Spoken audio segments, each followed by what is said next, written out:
Сегодня в столице республики состоялся финал программы «Умник-2014». В нем приняли участие студенты и молодые ученые республики. Проекты были заявлены в 5 темах. Это инновационные технологии, медицина будущего, современные материалы, биотехнологии и новые приборы и аппаратные комплексы. Подробности у нашего корреспондента Афанасия Николаева.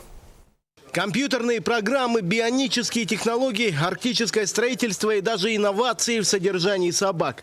Студенты из Якутии представили на конкурсе более 50 проектов, причем качество их на высоте. Каждый четвертый может претендовать на победу. Заранее, да, смотрю проекты, но предварительные оценки стараюсь никакие не делать, ввиду того, что в первую очередь все зависит, конечно, от выступающего и от его, в общем-то, умений и возможности показывать, проект. Ну, во-первых, есть, конечно, проекты по строительству в условиях Крайнего Севера, естественно, есть такие же проекты по биотехнологиям.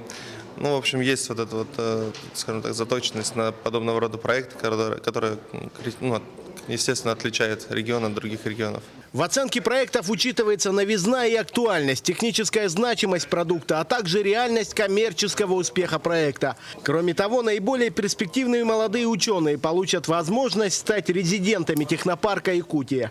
Нам этот конкурс технопарка интересен тем, что мы оттуда набираем к себе определенное количество будущих резидентов.